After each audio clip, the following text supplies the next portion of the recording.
Kiera Flynn was late, cold, and cursing her luck when her heels snapped on the uneven sidewalk outside Central Park. She huffed, bent down to rip the broken shoe off, and muttered, "Perfect, just perfect." Rain had started to drizzle lightly, her tote bag was soaked through, and the job interview she was already 20 minutes late for? Definitely blown. She spotted an old wooden bench near the edge of the path, cracked, crooked, and barely holding itself together, and dropped onto it with a frustrated sigh. She didn't notice the man already sitting there until he shifted slightly, pulling his coat tighter around his tall frame. "Sorry," she said quickly, scooting to the edge. "Didn't mean to intrude." "You're not," he said, his voice low but calm. "It's a public bench, though not the sturdiest." She glanced sideways. He was clean-shaven, with dark messy hair that looked like he'd run his hands through it 100 times. His navy trench coat screamed expensive though well-worn, and his shoes were polished to a shine even in the rain. But his eyes, they looked tired. Not the kind of tired from a bad night's sleep. The kind that came from being lonely for too long. "Long day?" she asked before she could stop herself. He looked at her then, brows slightly raised. "You could say that." Kiera gave a dry laugh. "Same. My life just imploded in the last hour. I missed a job interview because the train stalled. My shoe broke, and I'm pretty sure my phone short-circuited from the rain." "Sounds brutal," he said. "But you're still standing." "Barely," she said with a tired smile. "I'm Kiera, by the way." He paused for a second. "Lachlan Ford. Nice to meet you, Lachlan." He didn't offer more, and she didn't push. They sat in silence for a minute, watching the light rain fall on the trees. She didn't know why she didn't get up and limp home. Maybe because it was the first time all day she wasn't rushing or apologizing to someone. Maybe because the stranger beside her wasn't trying to fix her or judge her. "Why are you here?" she asked quietly. "You don't look like someone who hangs out on broken benches." He let out a breath that sounded like a laugh with the joy taken out of it. "I needed some air. Been suffocating lately." "Work. Life," he said, looking out at the trees. "Sometimes it feels like I built this whole empire just to sit at the top of it alone." Kiera blinked. "Empire?" He gave her a half-smile. "That sounded dramatic." "A little," she said, laughing softly. "But I get it. I mean, I don't have an empire. I barely have a working microwave. But I know what lonely feels like." He turned to her, his expression unreadable. "Then you know it doesn't matter how much you have if you don't have anyone to share it with." Her throat tightened. She nodded slowly. They sat there until the rain stopped. "Let me walk you somewhere," he said, suddenly standing. "You don't have to." "I want to," he said, his tone gentler now. "Besides, you have one shoe." "That's brave, but not practical." She laughed. "All right, but if I fall and break something, you're carrying me." He grinned. "Deal." They walked slowly, her bare foot on one side, him matching her pace. It was ridiculous. It was completely random. And it was the most seen she'd felt in months. 3 days later, she was at the tiny cafe near her apartment, sipping lukewarm coffee, when someone slid into the seat across from her. She looked up, startled. "Lachlan, I owed you a coffee," he said, holding up a paper cup with her name scribbled on it in Sharpie. "Decaf, 3 sugars, right?" She blinked. "How did you? You told me on the bench. You said only a lunatic drinks black coffee, and you need 3 sugars just to survive mornings." She laughed. "I didn't think you were listening." "I was," he said simply. They started seeing each other more after that. At first, it was random coffees, walks through the park, the occasional lunch. Always casual. But something about Lachlan was different. He didn't ask for her resume or talk down to her when she mentioned being between jobs. He didn't flinch when she told him about her dad's medical bills or how her ex had walked out on her the second things got hard. He just listened. Really listened. And Kiera found herself looking forward to hearing his voice. His dry humor. The way he noticed everything, her chipped nails, her favorite pastry, the way she hummed when she was nervous. But he was still a mystery. Every time she asked about his job, he brushed it off. "Let's not talk about work today," he'd say, handing her a croissant. "Tell me what book you'd live in for a day." She didn't push. Not yet. One Friday, he showed up outside her apartment in a sleek black car. "Is this a kidnapping?" she teased. "Something like that," he said, opening the door for her. "I want to show you something." They drove through the city, past places she only ever saw in magazines, and stopped outside a restaurant with a private driveway and a gold-trimmed awning. The valet opened her door. She stared. "Lachlan, this place." He took her hand. "Just trust me." Inside, it was candlelit and stunning. Glass chandeliers, velvet booths, the kind of restaurant where the menu didn't have prices. "I can't afford even a napkin here," she whispered. "You're not paying," he said, pulling out her chair. "Let me do this."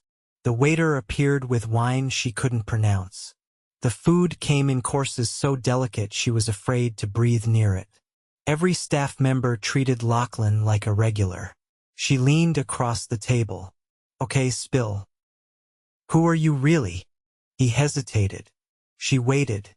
"Finally," he said softly, "I wasn't lying on the bench. I really have spent years building something. I own a company. Several, actually." Her heart thudded. "Like, you're the boss?" "I'm the CEO of Ford Tech." She froze. "That Ford Tech? The one with the Manhattan Tower?" He nodded. She stared at him, stunned. "Why didn't you tell me?" "I didn't want to lead with money. I didn't want to be the guy who shows up with a title and expects people to care. I just wanted to be a man on a bench. And for once have someone talk to me like I was human." Kiera sat back, trying to catch her breath. "That's a lot." "I know." She looked at him. Really looked. The expensive suit, the quiet confidence, the sadness he hid so well.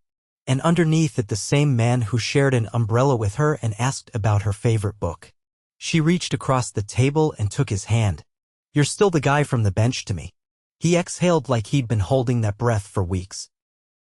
And under the golden lights, while violins played in the background, Lachlan smiled like someone who had finally found something worth keeping. Kiera didn't hear much of the string quartet after that. She sat across from Lachlan in that golden restaurant, her fingers curled lightly around her wine glass, pretending to sip only to keep her hands from trembling. The man she'd met on a broken bench, the one who'd walked beside her in the rain, made her laugh over hot coffee and remembered how she took her sugar wasn't just someone with a good heart and a warm smile. He was Lachlan Ford. The name alone carried weight. Headlines, stock tickers, corporate boardrooms. And here he was, watching her with quiet intensity, waiting for her to decide if she'd still look at him the same way. "I don't really know what to say," she admitted. "You don't have to say anything. I just wanted you to know. Before this goes any further." She set her glass down. "Further?" His gaze didn't waver. "I haven't stopped thinking about you since that night. And I don't just mean in passing. I've rearranged meetings to see you. Skipped calls. I've never done that before. I'm not sure what kind of reaction you're expecting," she said slowly. "You're not just some guy with a good job. You're in a completely different world." "I know. I live in a rent-controlled walk-up," she added. "I use coupons. I stretch groceries for a week when I have to. And I live in a penthouse with glass walls and more rooms than I use," he said quietly. "But I've never had anyone talk to me like I'm not defined by that. Until you." She stared at him, the hum of the restaurant fading. "You want to keep seeing me?" "I already am," he said. "But I want to do it without hiding. No more pretending I'm just a guy who happened to be on a bench." Her chest tightened. "I'm not sure I'm built for your world. I'm not asking you to fit into it," he said. "I'm asking you to let me show you there's room in mine for someone real." She hesitated, then reached for the linen napkin in her lap. She folded it slowly, focusing on the crisp corners. "Just don't expect me to suddenly turn into someone I'm not," she said finally. "I'm not going to start wearing designer heels or learning how to order wine in French." He leaned forward. "Good. I already know who you are. That's the whole point." She looked up and saw it there in his expression. Not pity, not infatuation, just something fierce and certain. "Okay," she said softly. Then I guess we find out what this looks like. What it looked like, apparently, was a whirlwind. The next few weeks moved fast. She didn't mean for it to happen that way, but Lachlan, once unmasked, didn't do anything halfway. The man who used to meet her for coffee in worn sneakers now picked her up in a town car where the driver knew her name. The same hands that once handed her paper cups now helped her into tailored coats he claimed were just something he had sent over. Kiera pushed back at first. She refused the first pair of shoes he sent, Italian leather, the note read, for the woman who deserves to walk without breaking heels again. She mailed them back.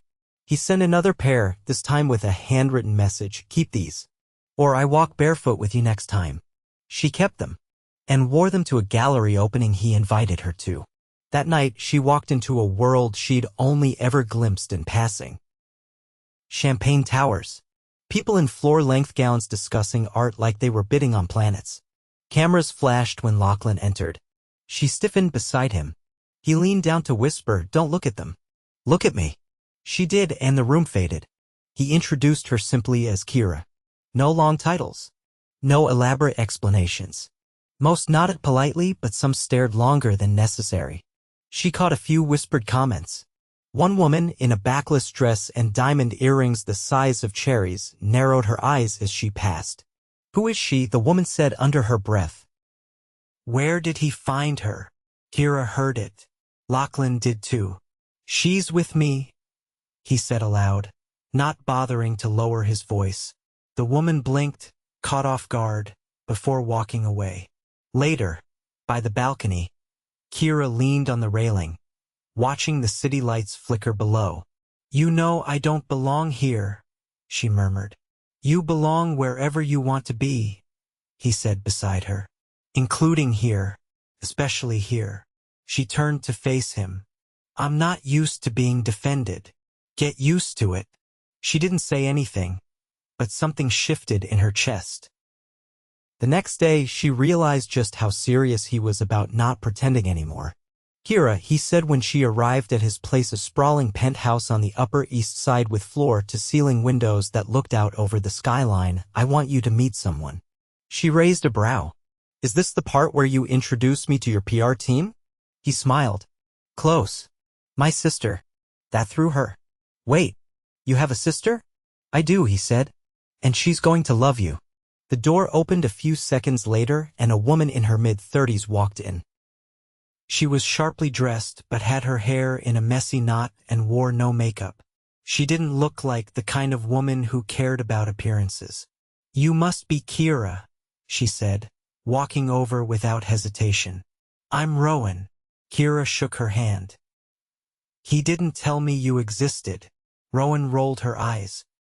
He never tells anyone anything. He's allergic to talking about himself. Hey, Lachlan said mildly. He is, Rowan insisted. Always has been. I had to force him to tell our nanny he broke the window when we were kids. Kiera laughed, surprised to feel her nerves slipping away.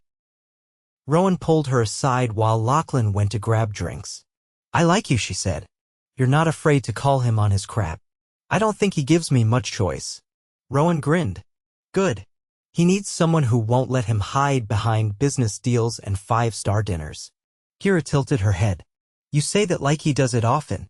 He does, Rowan said, but not with people who matter. You're different. He actually listens when your name comes up. You've already done more than most ever have. Kiera didn't know how to respond to that. Back at her apartment that night, she stared at the bouquet waiting on her doorstep. No card. Just a single sunflower tucked in the middle of roses. She carried it inside, shut the door, and leaned against it. Everything was moving fast, but it didn't feel like a free-fall. It felt like being pulled into something honest. Until the first crack appeared. It started with a headline. CEO Lachlan Ford seen with mystery woman at gala. She saw it scrolling past her phone screen in the middle of a bookstore. Her stomach turned when she clicked the article. The photo showed them together, her laughing, his hand on her back.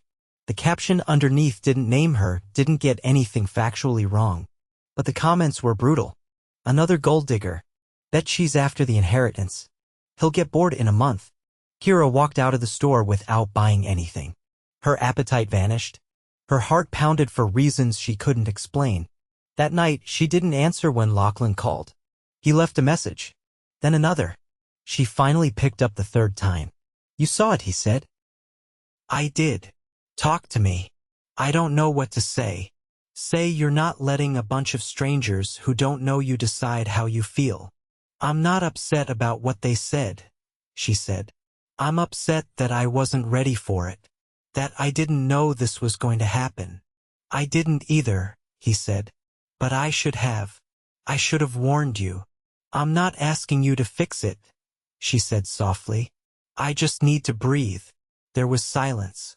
"Take the time you need," he said finally. "But don't shut me out." Her throat tightened. "I'm not trying to. I know." When she hung up, she stared at the dark ceiling, wondering if she could weather the storm that came with loving a man like Lachlan Ford, and wondering if she was already too far in to walk away. The storm didn't come in thunderclaps or downpours. It came in whispers. Kiera didn't disappear from Lachlan's life, not entirely. But she stepped back. She stopped answering calls right away, stopped saying yes to every invitation. She needed space to think, to breathe. And Lachlan gave it to her, but just barely. He didn't push, but he didn't vanish either. A single orchid delivered to her building concierge. No note. A hardcover novel she'd once mentioned she couldn't afford waiting on her doorstep. Wrapped in twine. A voicemail she never deleted. "I'd rather have 5 minutes with you than 5 years with anyone else." And just like that, space started to feel like suffocation.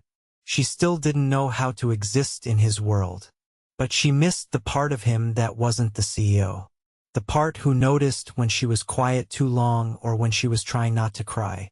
The part who didn't see her as a project or a liability.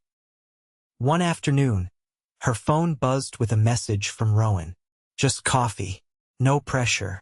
Kiera hesitated, then replied with a time and place. Rowan arrived at the corner cafe wearing jeans and a Harvard sweatshirt that had clearly been through the laundry 100 times. She dropped into the chair opposite Kiera like they'd known each other for years. "I'm not here on Lachlan's behalf," she said after ordering a black coffee with cinnamon on top. "He doesn't even know I texted you." Kiera raised an eyebrow. "Then why are you here?" "Because I like you. And because my brother's been different since you walked into his life." "Better." Kiera stirred her tea slowly. "I'm not sure I can give him what he needs." Rowan leaned back. "He doesn't need someone with a finance degree or a Rolodex of socialites. He needs someone who sees him, really sees him. The problem is he's used to hiding. He's good at it. I noticed." Rowan sipped her coffee, then set it down carefully. "You know what he did after our parents died? He was 23, took over the company, let everyone think he was fine. But he wasn't. He didn't cry at the funeral. He didn't speak at the memorial. He just worked. Built. Pushed." Kiera's chest tightened. "He's never talked about them." "He won't," Rowan said. "Unless someone makes him." They sat in silence for a moment. Kiera looked up. "Why are you telling me this?" "Because you're the first person he's let close enough to hurt him. And that terrifies him. But it also means he's finally letting someone in." Kiera nodded slowly. "That's a lot of pressure." "You didn't ask for it," Rowan said gently. "But you're already carrying it. And for what it's worth, you're doing a better job than most." Later that night, Kiera stood on the curb outside her building, staring at the skyline. Her phone was warm in her palm. She scrolled past his name twice before finally pressing it. It rang once, then twice, then, "Kiera." His voice was rougher than she remembered, and quieter. "Do you have time tomorrow?" she asked. A pause. "I'll make time." She met him at the old bench, the same one where it started, the same one half collapsing near the edge of Central Park. He was already there when she arrived, standing instead of sitting this time, dressed in charcoal slacks and a navy coat. No driver. No entourage. She walked toward him slowly. "I thought you'd forgotten this place," she said. "I think about it every day." She sat first. He followed. They didn't speak for a while. Then she said, You told me once that it didn't matter how much you had if there was no one to share it with. He nodded. I think I understand that now. His eyes flicked to hers. Do you? I've been alone for a long time, Lachlan. But I got used to it because it meant no one could leave. No one could change the rules halfway through. I'm not trying to change you. I know, she said. But being with you means changing everything else. And I panicked. He nodded once, slow and careful. I'm not asking you to change your life overnight. Just let me be part of it. She looked at him, really looked. What if I get swallowed up in yours? He didn't answer right away. Then he said, then I'll build a new one with you in the center of it. Her throat went tight. I'm scared, she admitted. So am I, he said. But I'm more scared of losing you. She looked down at her hands. There's something else. He waited. I saw your name on a list, she said. Last week. A board of trustees for a hospital in Brooklyn. The same one my dad was treated at. He breathed in. I didn't want you to find out like that. You paid off his medical debt. He didn't deny it. Why? Because I could. And because I knew you'd never let me if I asked. Her voice cracked. You didn't have to fix my life. I wasn't trying to fix it, he said. I just didn't want you to carry that weight alone. She stared out at the trees. You should have told me. I know. Silence stretched between them. Then she said quietly, thank you. He looked surprised. I'm still mad, she added. But you did it for the right reasons. They sat for a long time after that. And when he finally reached for her hand, she didn't pull away. After that night, something shifted. They weren't perfect, but they were real. Lachlan didn't hide anymore. He brought her to a charity gala 2 weeks later, not as a mystery guest, but as his date. He introduced her to people he actually respected, not just the ones who shook his hand because of his title. She met the woman who ran his foundation, the man who taught him to negotiate in Mandarin, even the chef who catered every board dinner. He didn't flaunt her. He included her. And Kiera didn't shrink away. She started speaking up, saying what she thought, challenging him when he made assumptions. He loved it. Do you always argue this much? He asked one night over rooftop drinks. Only when I'm right, she said, sipping her cocktail. He laughed, really laughed. The kind that softened the edges of his whole face. She stayed over that night, not because of the view or the wine or the silken sheets, but because for the first time since her life had been turned upside down, she felt like she belonged somewhere. The next morning, he was up before her. She found him in the kitchen, barefoot, burning toast.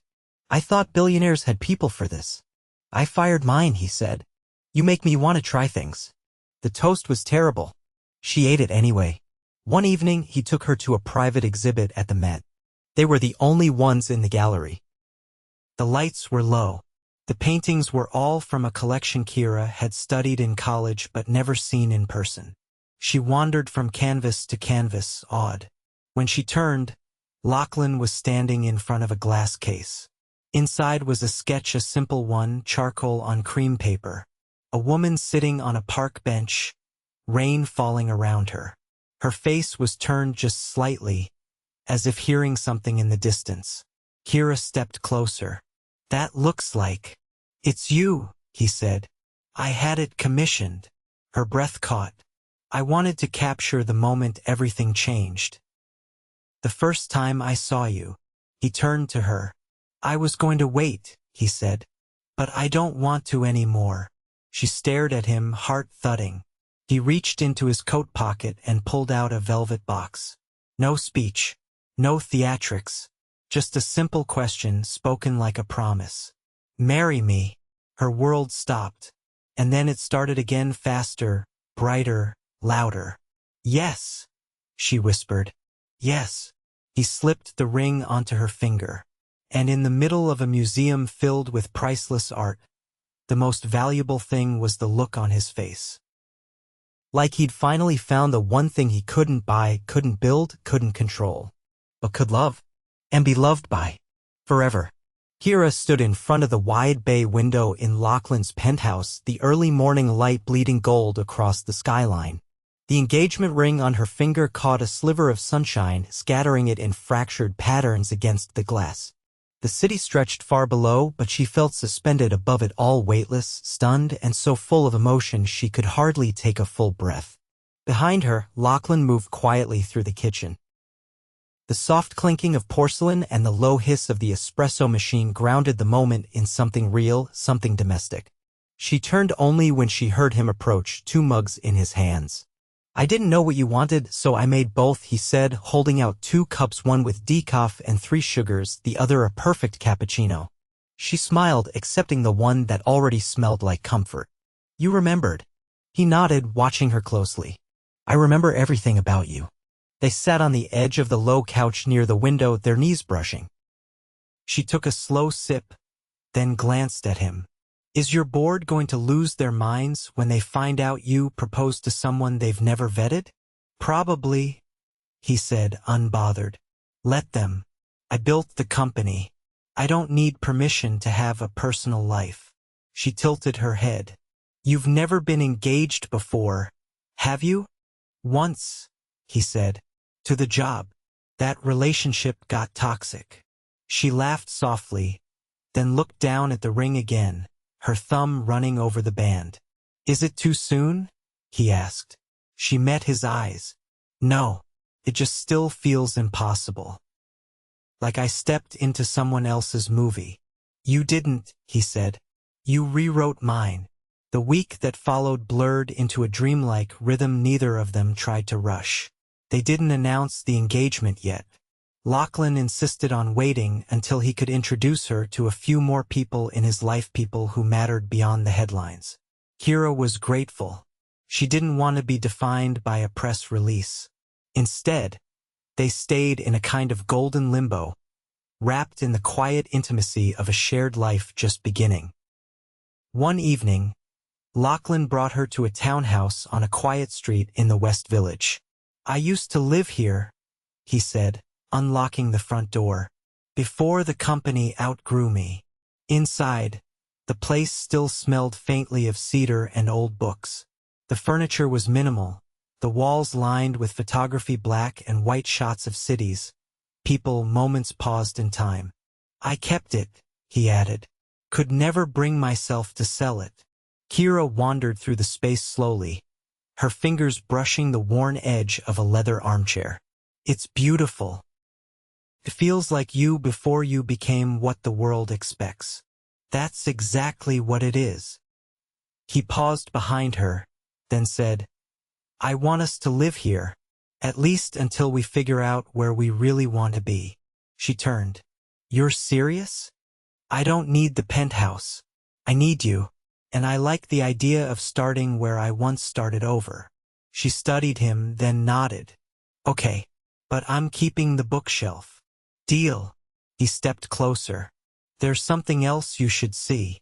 He led her through a narrow hallway into a small room tucked away in the back. A single desk sat beneath a wide window, scattered with notebooks and a few framed photos. "This is where I used to work when I was first building the company," he said. "I'd stay up all night in here, running numbers and trying to convince myself it was worth it." Her eyes landed on a photo on the desk, a younger Lachlan standing beside Rowan, both of them grinning in front of a tiny office building. "You were just kids." "We were," he said. "And we thought we were invincible." She looked at him. "What changed?" "I realized success doesn't mean much if you're exhausted and alone at the top of it." She took his hand. "You're not alone anymore."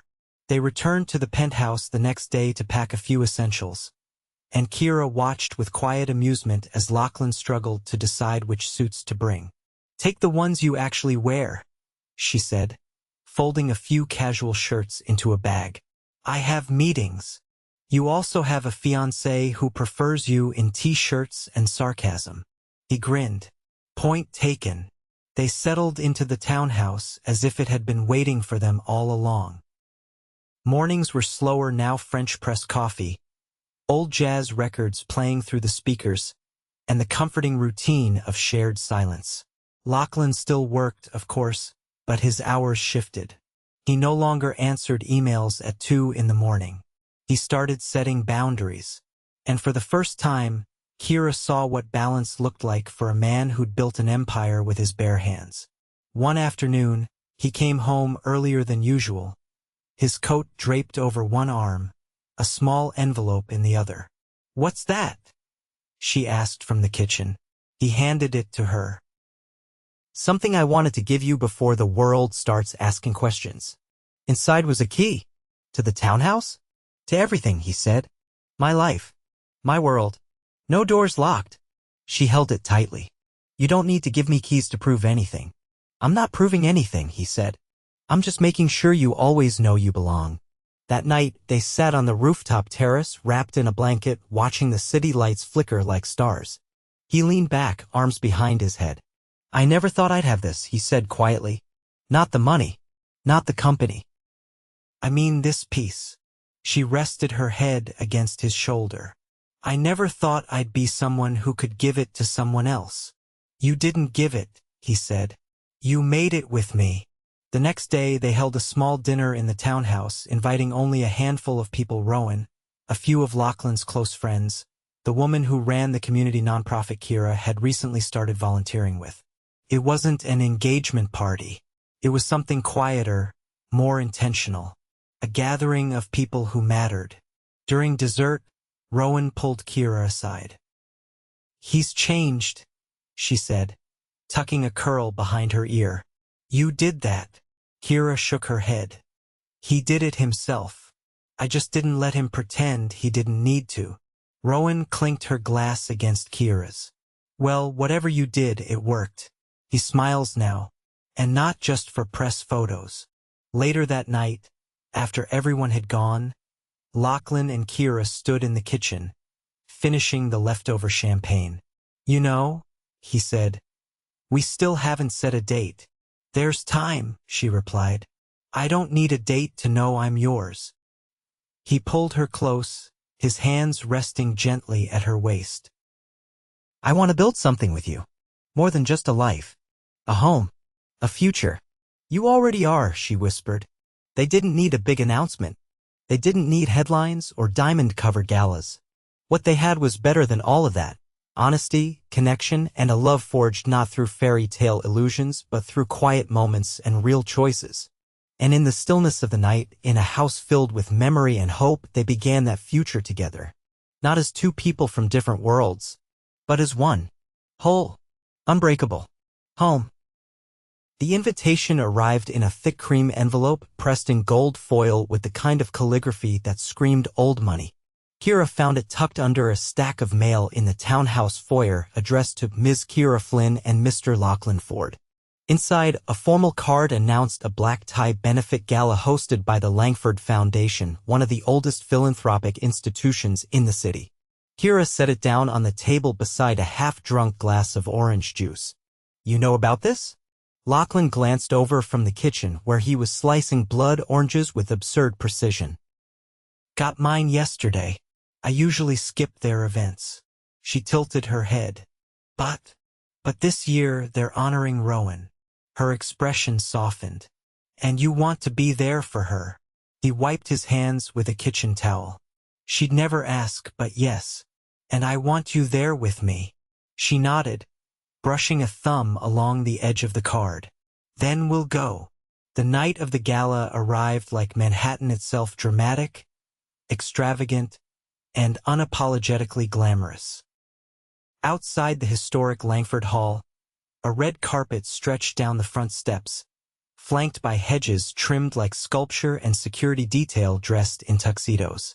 Kiera stepped out of the town car in a sleeveless emerald green gown with a plunging back, the fabric moving like water with every step. Lachlan helped her down, his palm warm against hers. He wore a classic black tuxedo, the kind that looked tailored even when it wasn't. But of course his was. They walked into a room gilded in gold and hung with chandeliers the size of small planets. Music swelled from a live quartet, and waiters in white gloves floated through the crowd with trays of champagne and hors d'oeuvres that looked more like art than food. Rowan found them near the entrance, stunning in a sleek navy dress with her hair swept to one side. "I can't believe you came," she said, pulling Lachlan into a quick hug before turning to Kiera. And you're making the rest of us look lazy. Kiera laughed. Please. You're the one being honored. Rowan raised her glass. Still doesn't mean I have your glow. They made their way into the main hall, where tables were dressed in crystal and silk.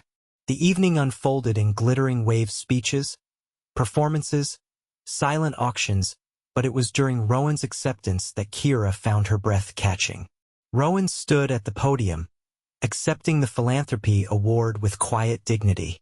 When our parents passed, Lachlan and I could have walked away from this city, from everything, but we stayed, we built, and we gave back.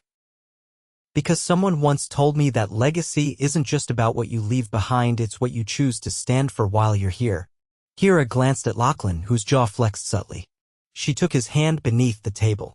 After the applause faded, Rowan returned to their table and leaned over. I meant every word, she said, her gaze flicking between them. And I'm glad you're both here to hear it. Later, as the room began to thin and the music softened, Lachlan pulled Kiera onto the terrace that wrapped around the ballroom. The air was cool against her skin, and the city below sparkled like 1,000 tiny promises. I wanted to say something, he said, his voice quieter than usual. She turned toward him. I'm listening. I never imagined I'd end up here. Not just at this event, but here, with you. You've changed how I see everything. Success. Love. What I want out of my life. She stepped closer, the train of her gown brushing his shoes. I didn't do anything magical. You did something better, he said. You stayed. Even when it was hard.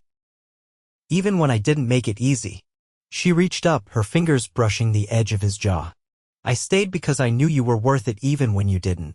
They stood in silence, the buzz of the city humming below. Then he asked, do you ever think about what comes next? I think about it all the time, she said. But for once, I'm not worried about the unknown. I'm looking forward to it. He smiled, not the practiced kind he wore in boardrooms or at press events, but the one that only appeared when he was with her, unguarded, quiet, deeply content. We could do it small, she said suddenly. The wedding. Just a few people. Something real. You'd be okay with that? She nodded. I don't need a spectacle. I just need you. He stepped in and rested his forehead against hers. Then let's make it ours. 3 weeks later, they were married under a canopy of flowering dogwood trees in the courtyard behind the townhouse. The ceremony was intimate. Rowan officiated, barely holding back tears. Kiera wore a simple silk gown with lace along the sleeves, and Lachlan was in a charcoal suit with no tie, his hair still damp from a morning shower because he'd insisted on making them breakfast himself. There were no photographers, no headlines, no press. Just a handful of people and the vows they exchanged with trembling voices and steady hands. I promise to never let the world drown out your voice, she said, eyes shining. To stand beside you when everything is loud and when everything is quiet. He took her hands. I promise to never forget how you made me human again.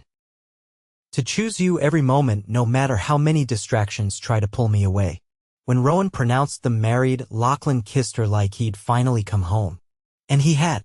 That night, they returned to the townhouse, the garden still strung with fairy lights, a few candles still flickering in glass holders. Kiera kicked off her shoes in the hallway, laughing when Lachlan swooped her into his arms and carried her up the stairs. You're going to throw your back out, she warned, clinging to his neck. Worth it, he said, pushing open the bedroom door. The next morning, they woke to sunlight and the smell of fresh croissants someone Rowan probably had left outside their door. Kiera curled into Lachlan's side, her cheek pressed against his chest. I used to think love meant fireworks and declarations, she said quietly. But this waking up next to you, the world quiet, it's more powerful than anything I ever imagined. He brushed a kiss across her forehead. We'll still have fireworks. But they'll be of our own making. They spent the day doing nothing and everything, sharing leftover cake on the kitchen floor, dancing barefoot to old records, and reading passages aloud from the novel he'd given her months ago, the one she never had the courage to finish until now. By evening, they sat on the rooftop wrapped in a blanket, watching the city blink to life again. Kiera reached into her pocket and pulled out a tiny folded note. What's this? Lachlan asked. Something I wrote the day we met, she said. I never intended to give it to you. but now it feels right. He unfolded it carefully. You feel like the beginning of something I didn't know I was waiting for. He looked up, eyes bright. You wrote this after one conversation? She nodded. I just didn't know then what it would become. He pressed the note to his chest. I did. They sat in silence as the sun bled into the horizon, the city shifting from gold to indigo. And in that quiet, they didn't need promises or rings or declarations. They had everything. A life built not on wealth or status or spectacle but on choice. On truth. On love that held fast when the world tried to pull it apart. And they never let go.